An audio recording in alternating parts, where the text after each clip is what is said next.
அனைவருக்கும் வணக்கம். இந்த வீடியோவில் நம்ம பார்க்க போகிறது ஒரு விவசாயியோட ஜாதகத்தில் எப்படியான கிரக அமைப்பு இருந்தால் அவர் செய்கிற விவசாயத்தில் நல்ல லாபம் எடுத்து ஒரு முன்னேற்றமாக போக முடியும் அப்படிங்கிறத இந்த வீடியோவில் பார்க்கலாம். இதில் சொல்கிற பலன்கள் எல்லாமே ஒரு பொதுவான பலன்கள் தான். ஆனால் மேக்சிமம் இது பொருந்தி வரும், எல்லாத்துக்குமே பொருந்தி வரும். ஆனால் அவங்கவுங்க சுய ஜாதகத்தை பொறுத்து தான் அவங்களுக்கான லாபம் நஷ்டம் அப்படிங்கிறது அமையும்.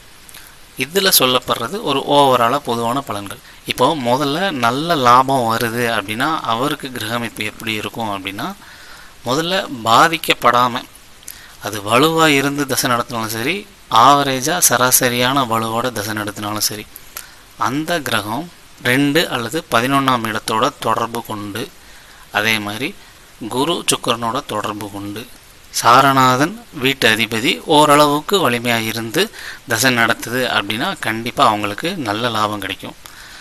ஸோ சொல்ல வர்ற பாயிண்ட்டு 2-11ஓட தொடர்பாக இருக்கணும், குரு அல்லது சுக்கிரனோட பார்வையில் இருக்கணும், அடுத்து சாரம் கொடுத்தவனும் வீடு கொடுத்தவனும் ஓரளவு வலுவான நிலையில் இருக்கணும். இப்படி இருந்ததுன்னா அவங்களுக்கு அவங்க என்ன விவசாயம் பண்ணாலும் ஆல்மோஸ்ட் மேக்சிமம் லாபமாக தான் முடியும். இதில் ஒரு ஜாக்பாட் மாதிரி அமையணும். இப்போது சமீபத்தில் தக்காளி, வெங்காயம் இதெல்லாம் திடீர்னு விலை அதிகமாக விற்கிதுல்ல. ஸோ அந்த மாதிரி விற்று ஒரு டக்குன்னு ஒரு பணம் சம்பாதிக்கிற மாதிரி அமைப்பு இருக்கணும் அப்படின்னா கூட 8ஆம் இடத்தோட பங்கும் இருக்கும்.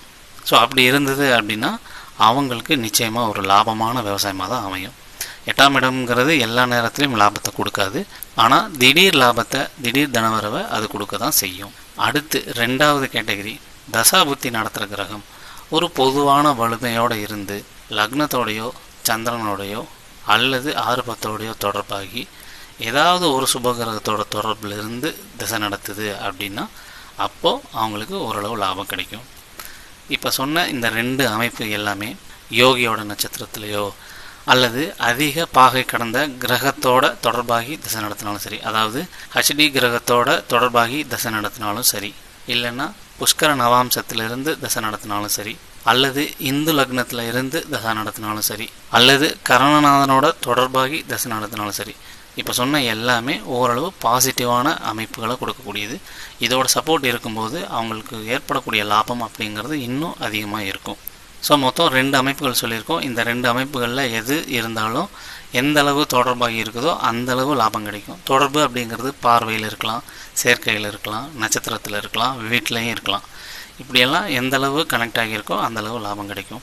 ஸோ சுருக்கமாக சொல்ல வருது, தசாபுத்தி நடத்துகிற கிரகங்கள் பாதிக்கப்படாமல் 2-11ஓட தொடர்பாகி இருக்கணும். அப்படி இல்லைன்னா குரு சுக்கிரனோட தொடர்பாகி இருக்கணும். அப்படி இல்லையா பாதிக்கப்படாமல் நல்ல வலிமையோட வீடு கொடுத்த கிரகமும் நட்சத்திரம் கொடுத்த கிரகமும் கெட்டு போகாமல் ஒரு வலிமையோடு இருந்து தசாபுத்தி நடத்துதுன்னா பெரிய நஷ்டம் வராது, அவங்களுக்கு ஓரளவு லாபமாக தான் இருக்கும். ஸோ இந்த மாதிரி அமைப்புகள் இருக்கிறவங்களுக்கு நிச்சயமாக விவசாயம் நஷ்டத்தை கொடுக்காது, ஓரளவு லாபத்தை கொடுக்கும். நஷ்டத்தை கொடுக்குற அமைப்பு இருக்குன்னா அதுக்கேற்ற மாதிரி நம்ம முன்னெச்சரிக்கையாக எப்படியெல்லாம் நடந்துக்கிட்டு அதை தவிர்க்கலாங்கிறதுல கவனம் செலுத்துறது தான் நமக்கு ஒரு நல்ல வாய்ப்பாக இருக்கும். அதை விட்டுட்டு விளைவிக்கலையே இப்படி நோய் வாய்ப்பட்டுருச்சேன்னு யோசிக்கிறதுல எந்த நியாயமும் இருக்காது. ஸோ நம்ம ஃபேஸ் பண்ணுற சூழல் சரியில்லைன்னா அதுக்கேற்ற மாதிரி மாற்றிக்க வேண்டியது நம்மளோட கடமையாக தான் இருக்கும். நன்றி.